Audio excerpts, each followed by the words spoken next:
Assalamualaikum warahmatullahi wabarakatuh. Kami dari kelompok 7 ingin menjelaskan bagaimana cara menggunakan SEM Smart PLS sebelum dan sesudah moderasi. Sebelum itu, teman-teman saya akan menjelaskan apa itu SEM Smart PLS dan apa saja kelebihan dan kekurangannya. Saya akan menjelaskan apa itu Smart PLS. Smart PLS atau Partial Least Square adalah software yang digunakan untuk analisis statistik, khususnya dalam penelitian sosial dan pemasaran. Ini menggunakan mode PLSM, Partial Least Square Structural Equation Modeling, untuk memodelkan hubungan antar variabel-variabel. Smart PLS memungkinkan peneliti untuk mengembangkan model konseptual yang melibatkan hubungan antar variabel. Selanjutnya, eliminasi parameter, mengestimasi koefisien dari hubungan antar variabel dalam model. Lalu, validasi model, menguji validasi dan reliabilitas model yang telah dibangun. Kelebihan Smart PLS. Smart PLS atau Partial Least Squares memiliki beberapa kelebihan yang membuatnya populer dalam analisis data, terutama di bidang penelitian, sosial, dan bisnis. Berikut adalah beberapa kelebihan utama Smart PLS. Yang pertama, kemampuan model kompleks. Smart PLS dapat menangani model dengan banyak variabel dan hubungan kompleks, termasuk variabel laten dan indikatornya. Yang kedua, tidak memerlukan normalitas data. Berbeda dengan metode regresi klasik, Smart PLS tidak mengharuskan data untuk terdistribusi normal, sehingga cocok untuk data yang tidak memenuhi asumsi tersebut. Yang ketiga, fleksibilitas dalam jenis data. Smart PLS dapat digunakan dengan data ordinal, interval, dan rasio, memberikan fleksibilitas dalam penelitian. Yang keempat, analisis formatif dan reflektif. Smart PLS memungkinkan penggunaan model pengukuran formatif dan reflektif, memberikan pilihan yang lebih luas dalam mendefinisikan variabel laten. Klik Choice Workspace. Terus di sini kita bikin folder baru aja ya. Misalkan kita klik tulis nama ini untuk foldernya. Terus kemudian kita pilih new project. Nah, kita tulis namanya misalkan ya, terus abis itu kita create. Harus diingat-ingat ya nama foldernya sama nama itunya. Kemudian kita input data file, ini ada dua. Terus pertama kita input data file.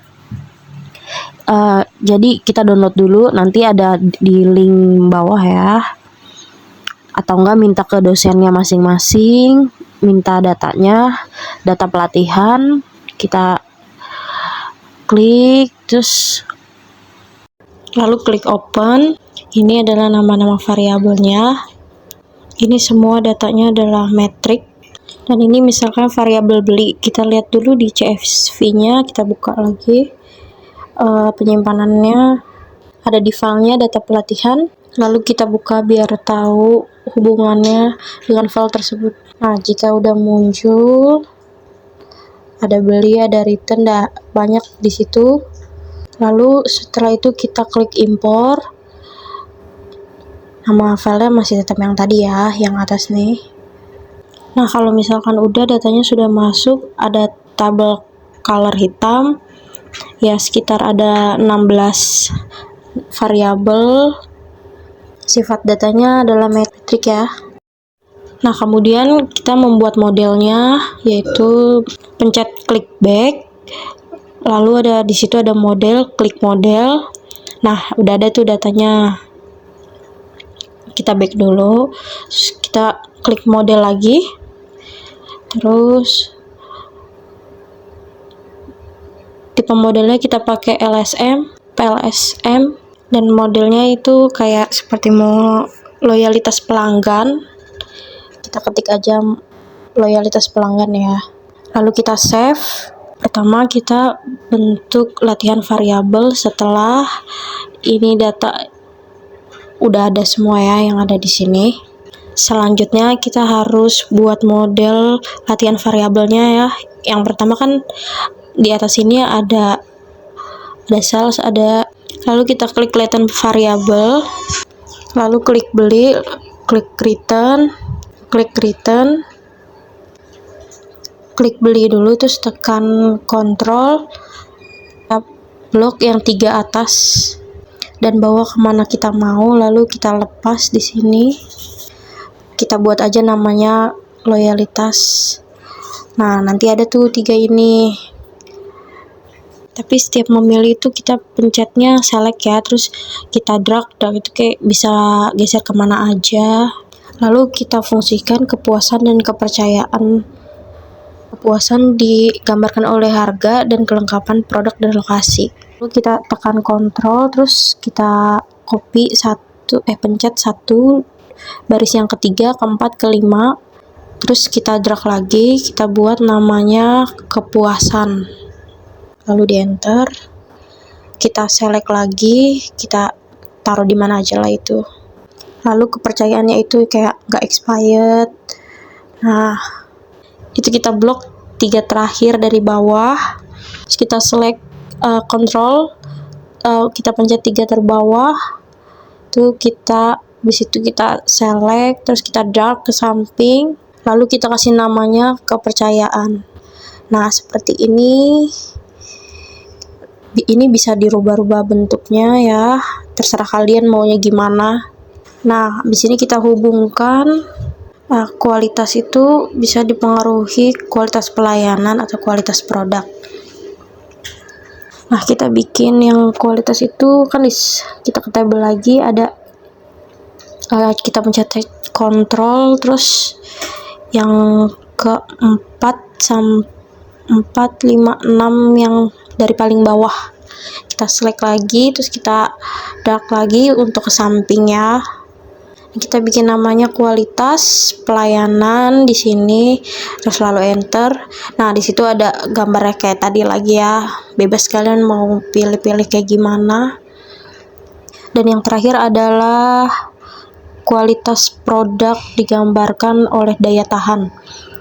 Nah, kita select lagi nih yang belum, tiga yang belum ya, 4 yang terakhir lagi kita select ini, terus kita dark, terus kita ganti kualitas produk namanya. Nah, bisa kita enter, lalu ada lagi nih gambar-gambar yang kayak tadinya, lalu ini kita hubungkan. Contoh hubungkannya itu kayak gini ya, klik connect, lalu tekan sekali di gambarnya. Nah, baru kita connecting ke bagian-bagiannya. Nah, kalian bisa hubungkan tuh semuanya. Kalau udah warna biru semua, datanya udah ada dan sudah terhubung semua di variabelnya. Sekarang tinggal kita running ya. Kita pilih calculate, terus kita pilih algorithm. Cara runningnya kita pilih calculate, lalu kita pilih PLSM algorithm, terus kita pakai pad, lalu kita start calculation. Nah, ini hasilnya kayak gini, ada 0,2, 0,3. Nah, ini hasil tabelnya, ada yang warna merah juga ya. Ini berarti menunjukkan variabel kualitas pelayanannya yang dipengaruhi oleh ini tidak valid. Kita bisa buang dengan cara kita klik sekali lalu kita tekan delete. Berikutnya kita coba lagi calculate, terus PLS, terus langsung start. Nah, di sini coba diperhatikan semuanya bisa auto loading ya. Sudah menunjukkan di atas 0,7, berarti ini udah menunjukkan variabelnya sudah valid. Nah, kita tinggal hitung mode regresinya dengan cara kita back lagi, kita calculate, pilih bootstrapping, lalu nih start completionnya nggak apa-apa 5000, terus si Sunfriends levelnya itu 0,6. Habis itu kita start calculation, dan ini hasilnya yang ditampilkan di layar, yaitu ada hasil value. Misalkan kalian mau ganti yang lain, bisa itu dengan cara di auto atau inner. Nah, ada value di sini nih. Tapi tergantung masing-masing sih maunya gimana. Aku pilih yang biasa, maksudnya yang value. Jadi kalau kita baca ini semua signifikan, bisa mengaruhi loyalitas, dipengaruhi kepuasan kepada tingkat kepercayaan itu 0,15%. Jadi kalau kita baca ini semua signifikan yang mempengaruhi, terutama loyalitas dipengaruhi oleh kepuasan dengan tingkat kepercayaan yaitu 0,5%. Kira-kira kayak gitu. Secara nilai semua kita bisa lihat spesifik, indirect, events. Lalu kita klik. Nah, ini menjelaskan. Kalau kita geser sedikit, loyalitas dipengaruhi oleh kualitas produk melalui variabel kepuasan itu sebesar 0,01, tapi secara statistik tidak berbeda data dengan 0,9. Yang kedua, loyalitas secara tidak langsung kualitas pelanggan melalui kepuasan sebesar 0,238, dan signifikan secara signifikan itu 0,95%. Nah, jadi ini bagaimana interpretasi spesifik, indirect, efek. Kita back sekali, kita PLS-nya dulu. Ini kayak biasa, start untuk melihat discriminant validity. Nah, kita klik. Yang dipakai itu adalah yang Cornell.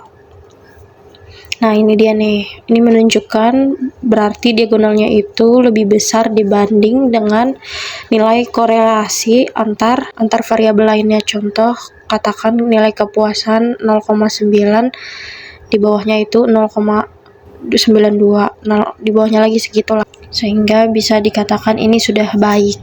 Kemudian kita bisa lihat, kemudian kita bisa melihat model fitnya. Nah, seperti ini, kayak gini, harus 0,07, and itunya lebih kecil nih yang bawah. Ini model bisa dikatakan fix. Sekian dari kelompok kami, kurang lebihnya mohon maaf. Wassalamualaikum warahmatullahi wabarakatuh. Sampai ketemu lagi.